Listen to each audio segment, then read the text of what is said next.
Good morning. It is Friday morning once again. Time for Fridays with Frank. I'm Scott Cullen. I'm the editor-in-chief of the Cannata Report. It's great to be with you again this morning. Before I bring Frank out, don't forget to do the usual like, subscribe, and comment. And while you're at it, send Frank your questions. Please welcome Frank Cannata. Hey, Frank, how are you doing today? Well, I'm exhausted after studying for these responses that I have to give today, but I have the answers. Okay, well, just so everyone knows what's going on here, I thought we do something a little bit different and keep it a little light today and talk about 10 things that you may not know about Frank Cannata. All right, well, Frank, here you go. Question number one.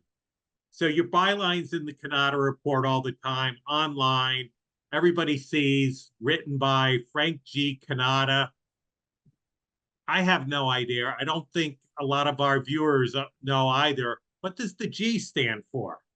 The G stands for Gerard. And I would say more than just giving you a simple answer, let me tell you the reason. My sister was born about 4.5 years before me. She had a second pregnancy about 2 years after she was born, and she had a miscarriage. When she got pregnant with me, she started in the old days, they used to call it when you went to church to pray for something specific, making a novena. And generally they put a saint's name to it. And in Italian, Gerard is pronounced Gernario. So a Santo Gernario novena. Now, my mother prayed for a son. And that's why she gave me the name Gerard. Middle name, anyway. Question number two. Now, most everybody knows that you've been around the office technology industry for more than 50 years, and you got your start selling copiers. And they also know you were a Marine. And I think I'm curious, and maybe some other folks are curious, what did you do when you left the service? What was your first job?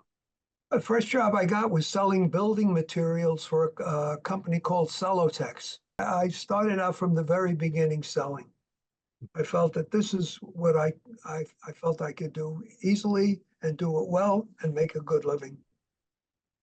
Well, I guess to some degree, you're still doing that now, even though I think CJ's doing most of the heavy lifting today. Yeah, the CJ's doing the heavy lifting, but I sell once in a while. So it's been about 4+ decades since you started your newsletter. Do you remember what the first article you wrote for the industry in that newsletter? Oh, you bet. You bet. Because to me, we had been in business 3 years as a consulting firm. And I recognized that with the typical ups and downs of the consulting game, because you work like hell, get the job, finish it down, and you go up, you start climbing the mountain again. It was like up and down, up and down. I recognized that obviously I was building a pretty decent library of information that I could publish. Not a very extensive, a short report about what I thought was important. And what I started with the name of Copier Marketing Newsletter. And I felt the one thing that I could deliver that most people couldn't was my experience of working with Japanese companies. So I felt that this was how I was being engaged to begin with, but also in terms of looking around at what anybody was providing, nobody was writing anything at all about the Japanese impact, the way that they chose to market, et cetera, et cetera. So I tried to start off by giving our readers a sense that this is a culture that is different than ours, and they are providing almost 100% of the product the copier dealers were selling. Now, do you think you should begin to have some understanding about the people who are giving you the product to sell? So that's what it was all about. And I found this story in the Wall Street Journal about Mazda. And Mazda, of course, was a car manufacturer that was very successful with this model that was fast as hell. And everybody thought it was the greatest thing since sliced bread because it was that fast. The problem was it only got 11 miles to a gallon. And in the 1970s, when the gas shortage hit, it was not good. And Mazda was in serious trouble. Ultimately, they were bailed out. And what I talked about, what it was all about, how they went about it, but the way they went out about it, which could have never been emulated in the United States, because in Japan, Japanese manufacturers have their lead bank owning 5% of the outstanding stock and sitting on their board of directors. Now, the purpose of that is when the bank gets in trouble, they go to their bank, and if the bank accepts what they're trying to do and doesn't say, you got to do something else, they will support it. They'll take the lead position in a loan. Now, typically, the perception was, well, the manufacturers are bailed out by the Japanese government. No, the Japanese government was prone to help somebody struggling, somebody that was new, help them to continue to develop like that. But for an established company, not so much. So I wrote about what happened, and basically what I said is, this is what you should have a better understanding of. That was article number 1 on January 1982. Question number 4. Larry and Linda Weiss invite you and Carol over for dinner. What's the one vegetable you don't want to see on the menu? Kale. All right. Number 5. Many of us know you're a huge New York Giants football fan. Who's your favorite Giants player of all time? Frank Gifford. Why he was always so popular with me is he came to the Giants, I think it was UCLA. He was a cornerback, and he was a damn good one. Yeah. And in spring training one year, I think it was the second year he was with the Giants, they said, this guy has potential as a running back. And they made him a running back, and he not only was a running back, but he was a hell of a receiver coming out of the backfield. So to me, he did it all. And he was my man. Good choice.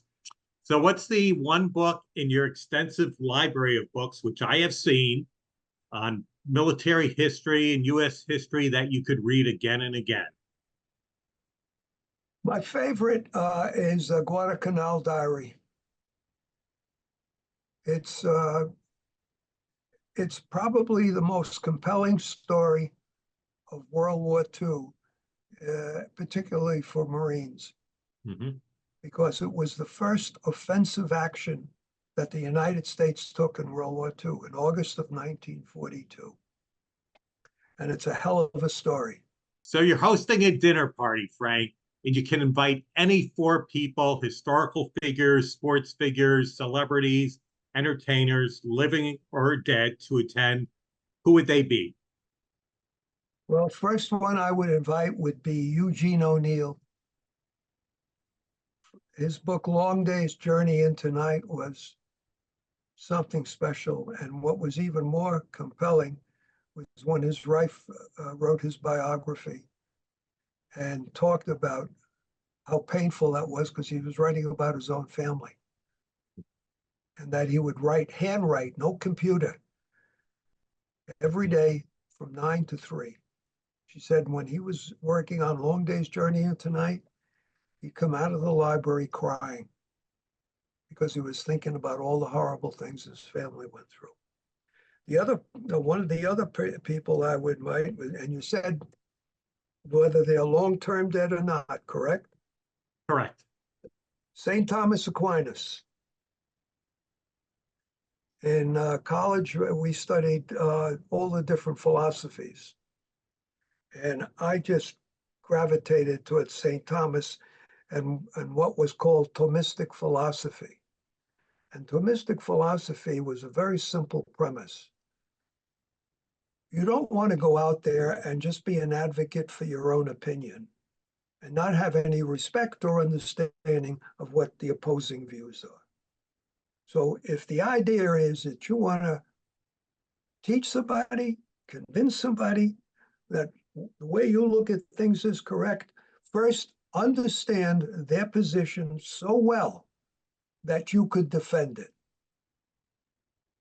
And that's the fundamental philosophy of the Thomistic way of doing things. So that's why St. Thomas taught me a lesson, I'll tell you that.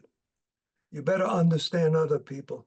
Jesse Owens, the Olympic gold medalist from 1932, I thought is a true American hero. I mean, obviously that was in Berlin, and Hitler was ascending to the throne, so to speak. And of course, he was the biggest racist of all times. And to see Jesse go out there and stick it right up as you know what was an incredible story. And the stories about the team in general it's a great thing to read about. Next guest would be Henry Fonda, the actor. So those would be the four people that I would like to have for dinner. I just discovered a website recently called Letterbox where people send in posts about their favorite movies and other movies they've watched. And I've also seen them do interviews with filmmakers and different actors and actresses, asking them to name their four favorite movies. So I'm curious, Frank, what are your four favorite movies? Well, my first and always my favorite is Casablanca. Uh, I've watched that movie dozens of times. I never get tired of it. It really is just a great movie, very entertaining. Uh, my second favorite is Ben-Hur. My third is a very recent movie, Oppenheimer. I thought that was a hell of a movie. They did a great job. The fourth and the last one was The Sting. Living around CJ, there's always got to be music. So I have to ask you, what's your favorite song? Mrs. Robinson. And Okay. there's a story behind that too. When I first met Carol, which was in 1968, of course we were dating. The first date we started dating. The first movie we went to was The Graduate. And of course the song Mrs. Robinson. And when Carol and I got married, we danced to that song, and everybody thought we were crazy. There's this couple on the floor just got married, and they're dancing to Mrs. Robinson. But Carol and I always laugh about that, and it's our song. Okay. And our final question, who is the most famous person you've met and had a conversation with, even if it was a brief conversation? You know, I honestly, Scott, I can't honestly say I ever met anybody that notable that I could have a conversation with them. I've been around athletes, but who the heck, you don't really have a chance to have a Right. conversation with them. So I would have to say that there's no one that I had the experience where we could sit down and talk about anything and get it. I mean, Duke Snyder used to live on our block. Growing up, I was 14 years old when he moved in and was called Marine Avenue in Brooklyn. And of course, I met him. He was a very nice guy. He was always great to us because we'd be playing stickball on the street, and he'd always make comments about it. Nice guy, but I can't say that I ever had any conversation with him. we're going to just chalk up Duke Snyder as your response to question number 10. Yeah, I mean, I mean, he first of all, in Brooklyn at that time, the Brooklyn Dodgers, the world revolved around them, and everybody loved, not everybody, but 90% of the people loved the Dodgers. And so it was a big thrill for me as a kid to know somebody like that. We also knew Pee Wee Reese because he lived only about a block away from us, and they used to carpool together. And we used to see them going off to Ebbets Field. I think everybody has learned a little bit more about you, that you're not all about production print. Thank you.